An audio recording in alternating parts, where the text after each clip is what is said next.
Welcome to Rewatch-and-Rank. On this channel, we rewatch older TV shows, provide a summary and opinion on the episode before ranking each episode against each other. And today's episode is Criminal Minds Season 2, Episode 18, Jones. Episode in a nutshell is a brief reminder of what happens in the episode.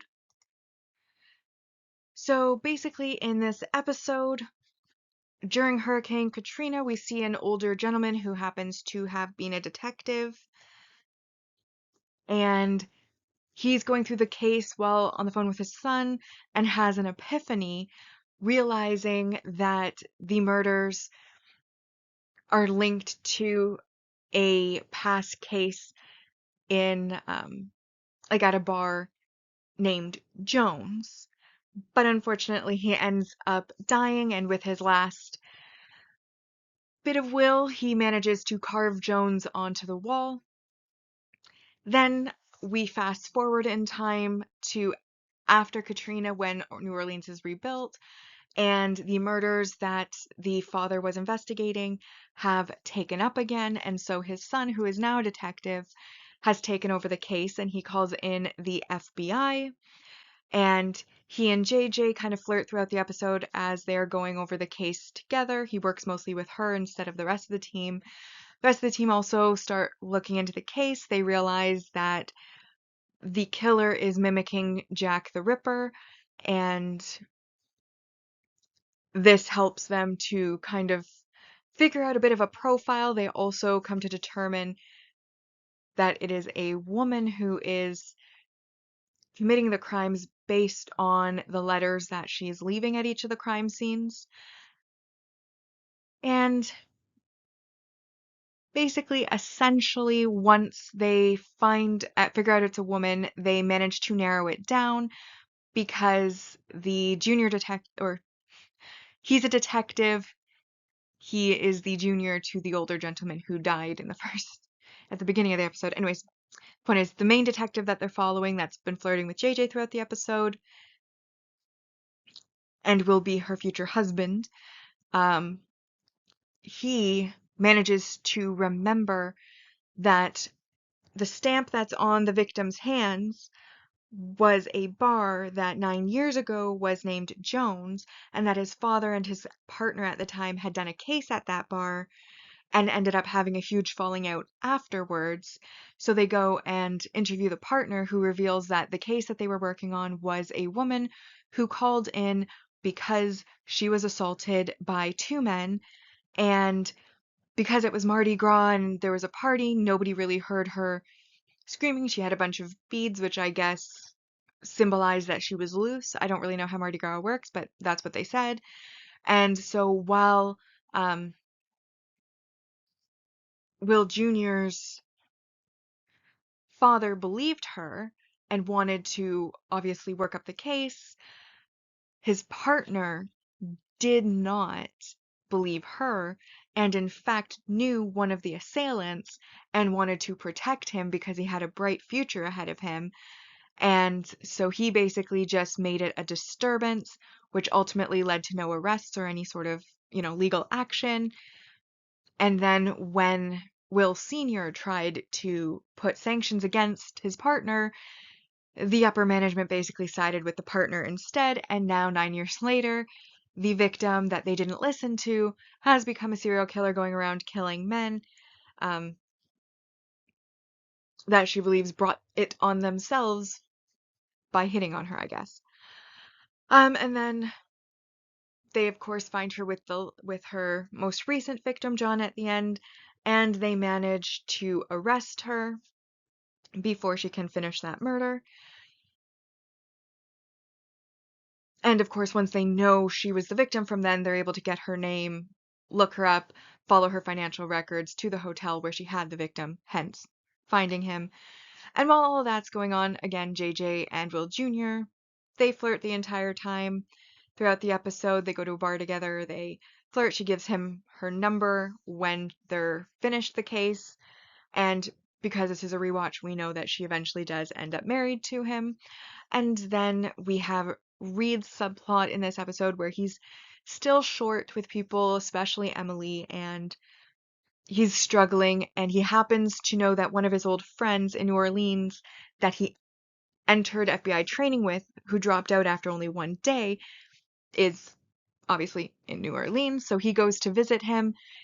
The friend immediately clocks that he is now kind of an addict, and Reed basically asks him why he dropped out, and he tells Reed to profile him, which Reed does. Then Emily and Derek go on the plane to speak to one of the victims' family members, and they keep calling Reed to come with them because he's supposed to go with them, but he ignores their calls, so they end up going without him. And at the end of the episode, it's mentioned that, like, Gideon basically goes and says he can see that Reed is struggling, and Reed basically says that he missed the plane on purpose because he was trying to see if he could disengage from being an FBI agent, but that he'll never miss another plane again, implying, of course, that he won't be able to disengage. And his friend is revealed to have given up a career in the FBI to be a piano player at the bar that they happen to be at when he and Gideon have this conversation. But now that we've covered all the main points of the episode, it is time to rank the episode, first on our mostly objective ranking list, which uses set values to determine the score, followed by the personal ranking list. And we have our single episode supporting character introductions, which are Ethan and Sarah Danlin, who is the killer, Ethan, the friend of Reed. Multi-season supporting character introduction, Detective William Lamontagne. I did not pronounce that right, I know. Junior, who of course is going to be JJ's future husband. Then we have the multi-season main character growth. Reed, having struggled with the addiction, has thought about quitting, but ultimately decides that he can't quit, and that, after his conversation with Gideon, that the struggle might be worth it to try to get better because he does not want to quit the job and that he does like the job. So I felt like that was a little bit of growth at the end, which was 4 points. Then we have the main relationship development, which of course is JJ meeting her future husband, Detective William Lamontagne Jr. Character regret. Oh, and those are all the positive points. And then we have our character regression, which of course refers to Reed's continued struggle with addiction and being short with Emily. I also gave separate negative messaging or behavior points because, ditching work without notice, they are a team, they are all assigned their roles, and he just basically ignored their calls to just hang out with his friend, which is very irresponsible, not great. Ultimately, it does lead to his character growth, but still, I would consider it some negative behavior. And then, regrettably, this episode was very unmemorable. I mean, now that I've done this video, I remember that this is the episode that she meets her future husband in. But like none of the case at all was familiar to me. And I forgot that he was the future husband. It was only when I looked up the character that I realized, oh, he's in quite a few episodes. And I was like, oh yeah, that's JJ's future husband. But yeah, it was like, I did not remember anything about it. So that was a negative, and that ultimately, with all the pluses and minuses, leaves us with a score of 6 on our objective ranking, which brings our mostly objective list now to: in first, North Mammon, Profiler Profiled, No Way Out, The Big Game, Revelations, The Fisher King 2, Aftermath, Empty Planet, The Perfect Storm, The Boogeyman, The Last Word, this episode Jones is 12th. Then we have Lessons Learned, Fear and Loathing, P911, Sex, Birth, Death, Distress, and in last place so far, Psychodrama. Bringing us to the personal ranking. Now, this was a very unmemorable episode, but I actually happened to enjoy it quite a bit.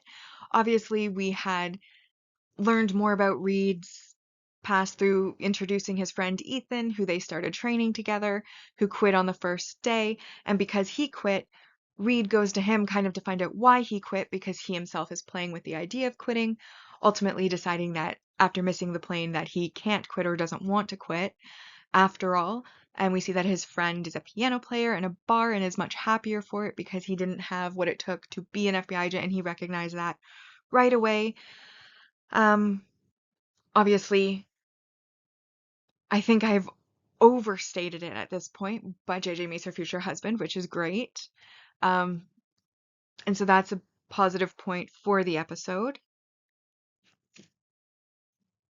And the case overall, I did think that it was engaging while they were trying to figure it out. I like the link back to a serial killer that I think everybody has heard of ever, which is Jack the Ripper, one of the most famous ever. So I did like, how they were mimicking that. But ultimately, the score I gave it for the entertainment value and the ability to engage my attention throughout the episode, and that some of the milestones on our main characters were reached, more so even than the case.